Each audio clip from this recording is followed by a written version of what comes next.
এমন সকাল আর না আসুক, যে সকালে বিদায় নেন একজন আলী যাকের।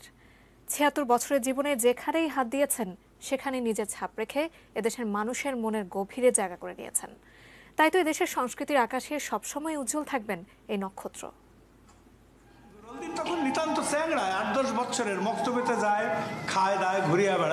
নুরুল দিনের সারা জীবনই কেটেছে শুদ্ধ সংস্কৃতি চর্চায়, কিন্তু তারপরও তিনি কি বিচিত্র জীবনের অধিকারী।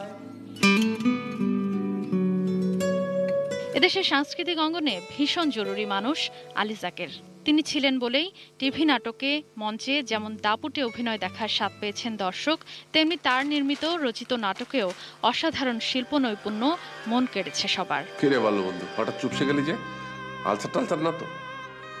না, আলসার না, পুরাকীর্তি। আমার মনে হচ্ছে এখন আমি নিজেই একটি পুরাকীর্তি।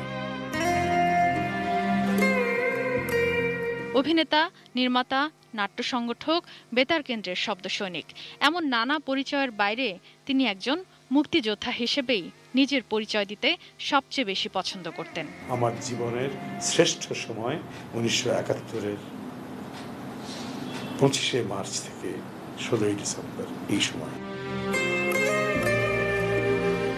স্বাধীনতা উত্তর বাংলাদেশে আরণ্যক নাট্যদলে তার শিল্প জীবনের শুরু। নাট্যকার মুনি চৌধুরীর কবর নাটক দিয়ে মঞ্চে প্রবেশ তার।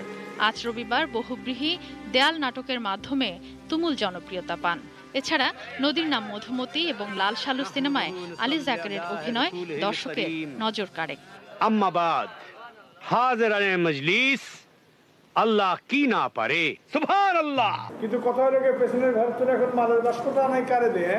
মঞ্চকে জীবনের অংশ করে নিয়েছিলেন তিনি। তাই নুরুল দিন, গ্যালিলিও, দেওয়ান গাজীর চরিত্রে আলী যাকেরের অভিনয় এখনো মনে রেখেছে দর্শক। প্রধান যে নাটকগুলো, সেগুলোর প্রধান রোলগুলো আমি পেয়েছি। ম্যাকবেথে ম্যাকবেথ, টেম্পেস্টে প্রসপেরো, নুরুল দিনের সারা জীবনে নুরুল দিন, দেওয়ান গাজীর কিসা দেওয়ান গাজী, গ্যালিলিওতে গ্যালিলিও। একটা অভিনেতার একটি জীবনে এর চেয়ে বেশি আর কি চাওয়া থাকতে পারে। তবে প্রধান চরিত্রে না হলেও যে কোনো অভিনয়ে তিনি জলজলে ছিলেন সমানভাবে। পৃথিবীর ওজন কত? পৃথিবীর কোনো ওজন নেই। সে কি? তোকে জিজ্ঞাসা করাটাই